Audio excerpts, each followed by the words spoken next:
Hey y'all, I have a podcast, While We Wait, the podcast before the marriage, available everywhere that you find podcasts. And this is my most recent episode. I wanted to share it here on YouTube to just let you guys know I do a lot of things outside of YouTube, and I will be coming back and uploading a lot more vlogs very soon. I just need to edit them. So in the meantime, please enjoy this episode of While We Wait, the podcast before the marriage. Look who is back in these podcast streets. Gag it, clog it, T. Okay, let me stop. Let's get into the episode. Okay, so how are you guys doing? I'm back. It's June. You haven't heard from me since February. Mental health matters. Okay, so today's episode is titled Going At It Alone because we're going to talk about going at it alone in these dating streets and how the experience is. So first I want to ask y'all, how has dating been for y'all so far this year? Let's really check in. We're in June. Again, like I said, I know I was supposed to be giving y'all episodes every other week, but life got real. So, when you're seriously dating, you do have to start not just considering, but actually acting on going at it alone, right? When you're dating to enter into monogamous partnership that you want to lead to marriage, you have to start going at it alone. So dating for me recently, it's been really nice. I have slowed things down a bit because I needed to focus on some personal business projects. But now that we're in the summer and I've got a lot of everything that I will be releasing in the fall sort of, lined up and scheduled out, we're back in the world and we're being intentional about it. And going at it alone is really the key. So I had this really awesome conversation with my big cousin's wife. My big cousin recently got married, literally just last year. And I was talking to his wife, and she just recently shared with me really the long version of how she met my cousin and ultimately their entire love story that led to their engagement and marriage.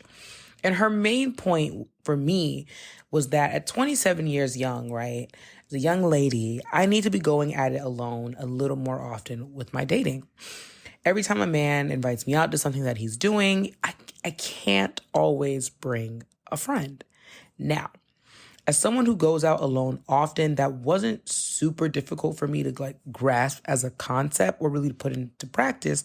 But there is something to be said about when you're alone with a man and you're not exactly on a date. Let's say it's more of a pre-date. It's just an outing to see when your next date is happening, right? Or it's one of those, he says, come meet me here. My friends will be there. And you're like, okay, I'm about to meet, 2 or 3, maybe 4 or 5 of his homeboys. But you're the only woman in the group, right? You're the only woman that has intentionally been invited out that night. But you're not on a date, right? But he needs to see, can she be folded into my friend group? How do they all mesh and mix together when their partners are not around? And then we'll do it all again, right? When their partners are around or whatever the case may be. So, recently I have reciprocated interest in a man, and he's been inviting me out to events that he curates in the city, and I've been going by myself. Or I've been telling my friends to meet me there like an hour or so into these events.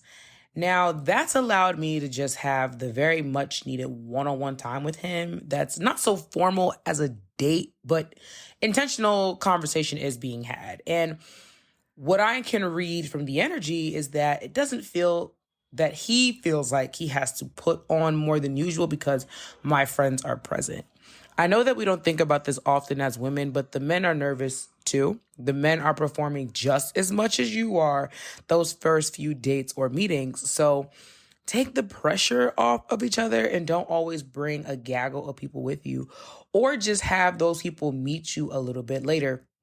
To give you all more of a concrete example, recently, this man had a gig, right? And the gig started at, let's say, about 9 p.m.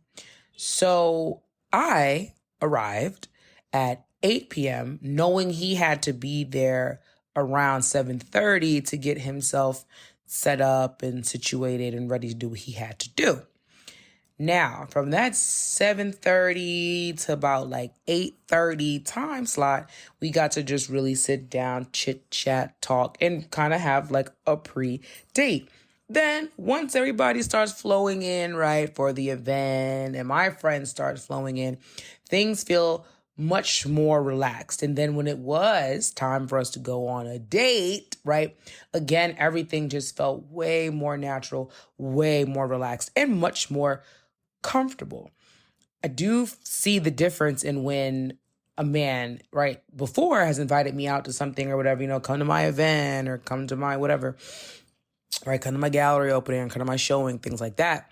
And I've just arrived with all my friends, so all 4 or 5 of us are walking in all at once. I have seen how those situations play out. It's still always a nice time, fun time, but I've seen the difference in showing up by myself at first, having my friends meet me versus just coming all with them. And then me realizing like, oh, he actually kind of is by himself. Oh, okay. So this was supposed to be more of like, oh, my bad. Right. Like oopsies. So, that's been interesting. More advice that my cousin's wife shared with me is that your friends, okay, even your best of homegirls, they cannot be too involved in your dating life. And now this is one that is something you'll experience pushback with. And I share very little about my dating life with my friends. I mean, very, very little. Again, I've found that my dating experiences have improved when I just don't share so much. Of course, my homegirls know I'm dating, right? I desire to be in a relationship. I desire to be in a monogamous relationship. My friends know I want to get married, blase, blase. And so when appropriate, they know where I am on dates and who I'm with. But everything in between is truly for you and that man to be discussing. Every single interaction you have with a man that you're interested in and who is interested in you, a man that you are reciprocating interest in, your friends don't need to be a part of that. They don't. They don't need to be. Every single time that man calls you, texts you, sends you a gift, invites you out, y'all hang out, see each other, your friends don't need to know. They just don't need to know. Because you know what? Too many questions start getting asked, or even judgments, right? You could say, oh, let's call him Marcus. Oh, Marcus, hit me up today. He asked me to meet him at the pier when he gets off work. So I'm going to go do that. Blase, blase. Y'all meet at the pier. Maybe y'all go grab a quick bite. Then maybe you go do an activity. Y'all take a walk around the park and then you go home, right? That all sounds lovely, wonderful, nice. Everyone has their own standards and expectations in dating. So you might communicate all of that to your homegirls. That wasn't really, a date. That was just more of y'all seeing, can y'all just have casual, rephrase the language, can you all just have intentional outings with each other to get to know each other better that aren't specifically dates? Because if you ask me, I don't feel that every interaction you have with a man that you have expressed interest in after he has expressed interest in you needs to be categorized as a date, nor is it a date.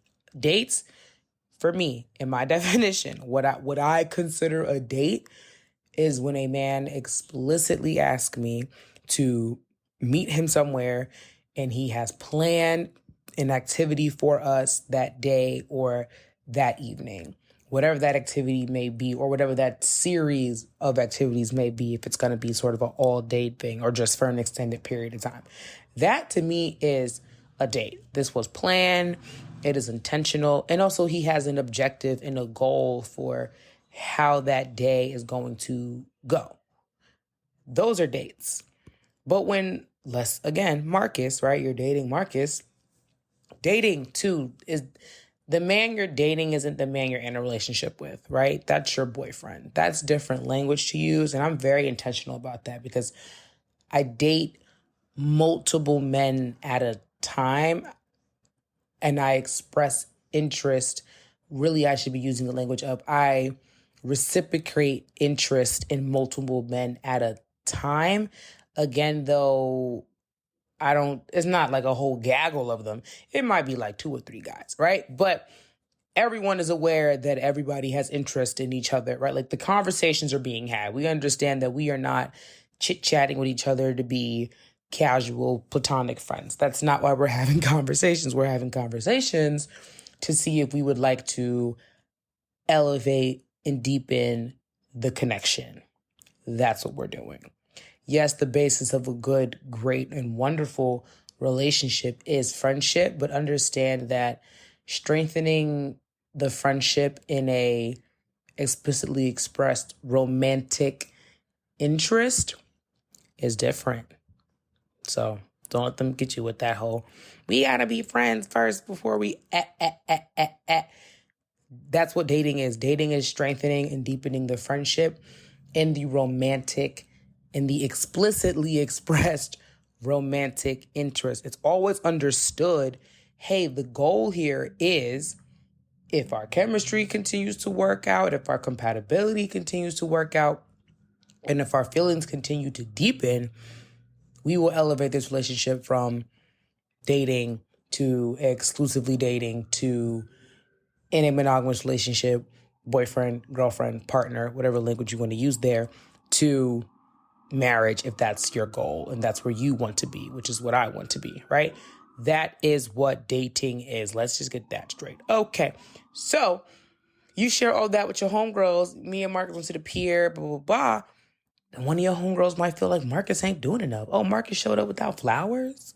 He just invited you to the pier after work and he didn't bring you no flowers? Now, your homegirl might mean well because that's her standard, right? Her standard is a man should never invite me anywhere and not have a bouquet, a bountiful bouquet waiting for me. She's not wrong if that's her standard and that's what she wants.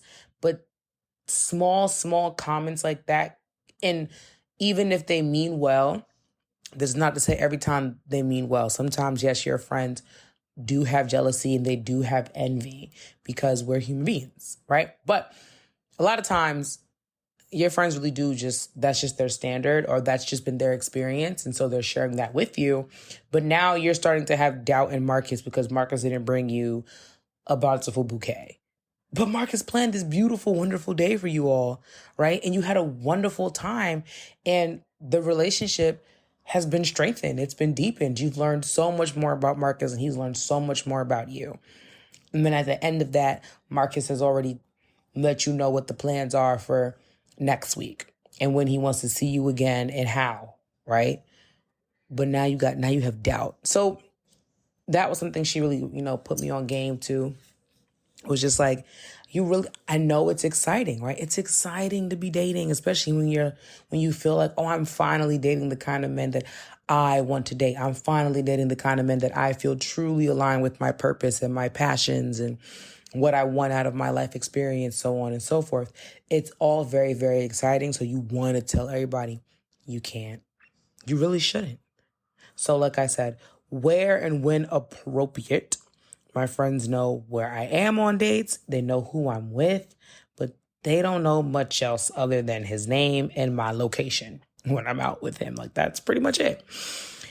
Also, I've met more men who I am more aligned with and attracted to when I'm out by myself or by myself at an event, or just when I give myself an hour or two alone at an event or a space before my friends arrive.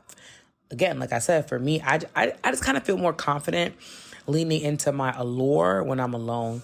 Because again, our friends, although they mean us well and they love us and they want the best for us, they aren't the people that we're going to be dating or marrying. So when you're out and about in the world and you are leaning more into your alluring self and leaning into being flirtatious and romantic, sometimes our friends see that, like they see us practicing that and they think that's the time to joke around, right? Because for them, that's not the usual you. They don't see you in that light. And harmless teasing it may be, but it ain't the time, right? So don't allow for much of that to happen when you're ready to be seriously dating. Don't do that. Don't even allow it. If y'all are all going to go to such and such event and everybody agreed to be there at 8 p.m., but you've identified that event might be a space where you could meet a potential partner, then you better show up to that event like an hour early and give yourself time to be at that event by yourself to mix and mingle before your homegirls arrive. That's totally okay. Whenever I'm out with a man, I'm also sure that I can call myself a car home or take a cab. And given the circumstances, maybe I'll ride the train with him just for the quality time of it all, the bonding. But ultimately, I'm going to be going home by car. So like I said, again, when and where appropriate. My friends will know where I'm at and who I'm with, just so they know I've gotten back home safely or wherever I'm, going to go for the evening. So don't ever put yourself in situations when dating that you need a man to get you home, or that man's the only person who knows you're out with him. I'm not doing that now. But yeah, I don't really, another thing I've been, seeing on the social medias and everything, I don't really do much of that sitting alone at the bar thing. I don't. I'll take myself out to a restaurant, for example, and I'll get myself a proper table. Okay, a proper table for one. I'll order myself a glass of wine with my meal. And I've actually found that men approach me more when I'm sat at a proper table rather than when I'm sat at the bar. Also, y'all, let's remember, these men are on the internet too. They're seeing the so-called advice other women are sharing about going to sit at the bar and reading strategic books and so on and so forth, so they can find quote unquote high value men. So, don't, I don't know, don't be the woman he's already heard about, right, on social media and knows what game per se you're trying to play and run on him. You feel me? Why do that? If that has become such a commonplace thing, dating tactic, maybe don't do that one. Get yourself a proper table, order yourself a proper meal. Maybe take a notebook with yourself, a nice notebook. I like to take a nice kind of leather bound notebook with me. And I'll start journaling about whatever my day, thoughts, business ideas. Sometimes I really am journaling about stuff I need to do for work. Just kind of get in your journal.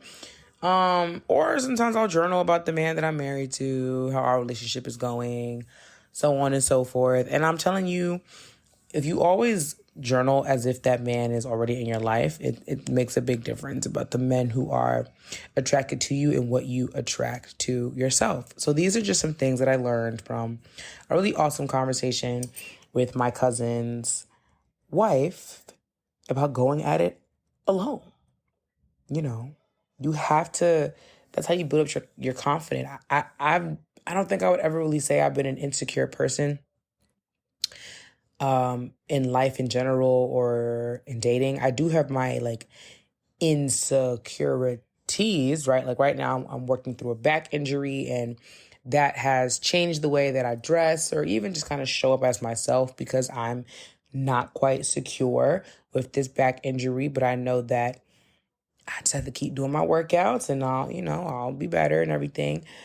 But outside of that, more so when it comes to being secure in myself, who I am as a person, I've always been very, very secure in who I am as a person, my value as a person. I don't have low self-esteem. I credit my mother for that. I credit my whole family for that, of course, but I really do credit my mother for that. My mother, I have one of those moms that was always they're just jealous of you. You are beautiful. Always love yourself. Always know that you are a wonderful being. So that really took that in. I truly believe that. You know what I mean? I truly believe I am a wonderful person. I'm not a perfect person. None of us are perfect. You feel me? Amen. But I don't think lowly of myself. So there are just certain things I'm not going to allow from any person in my life, because I don't think lowly of myself. I don't think myself above any person, but I don't think lowly of myself. When you have low self-esteem, that's when you allow people to do things to you or treat you in certain ways or speak to you in certain ways because you think that that's okay. They can talk to you like that because of ABC. And it's nobody should be able to talk to you like that. Not your mama, your daddy, your grandmama. There are just certain things on a base level that no one should ever you should ever allow anyone to do unto you or speak unto you. So I say all that to say, going at it alone has definitely been a new and different experience for me in dating. I am and have been used to meeting men out when I'm with a group of homegirls or just a group of people regardless. But I can say going at it alone more recently has absolutely changed my dating experience and the kind of men that I am attracting to me. And meeting, I do feel more of them align with what it is I'm actually looking for. And put it this way, do you want the man who would only approach you when there's an audience around? Or do you want the man who would approach you alone or, no audience, but definitely would approach you alone? Right. The man who has the confidence to say, I see this woman, she's sitting down, she's having a meal, she's in her notebook, or not even in her notebook. She's just sitting down, having a meal, drinking her wine, just content within herself. And I want to get to know her more. I have found that man is much more, much more compatible with the kind of person that I am. So that's for me. This might not be for everyone, but for me, I've been meeting men that are more compatible. The new thing that I'm also working on is my communication anxiety. In the past, and I'm talking about many, many years ago, I have had some dating experiences that absolutely caused me great anxiety in the way that I communicate and in the way that other people communicate with me, but specifically men. So I have been working on that, and we're going to discuss that in another episode about how I've been working through that, because that's really real. I hope you all enjoyed today's episode. I am thinking to make episodes 20 to 30 minutes long to ease myself back into the podcast. I have a lot of episodes outlined and loosely written out. All I have to do is just sit down and record, babes. So thank y'all for bearing with me and continuing to extend grace and patience to me. I hope that you found value in today's episode. And eventually we will dive much deeper into this topic in a more structured episode. What I'm seeking to do right now is sort of give you guys bites, we can call them, of things I've been learning and dating and sharing real life recent experiences. The experience I'm talking about of the guy who invited me out to come to one of his events and everything, that was literally last week. I'm talking about very recent. I'm talking about very, very, very recent real life scenarios, because your girl is dating and she's expressing interest, and interest is being reciprocated, and she's reciprocating interest, and she's going outside. But I'm just letting y'all know I'm doing a lot of this. I'm doing it alone. I'm going at it alone. And it's different. It's fun though. It's been rewarding, but it is different.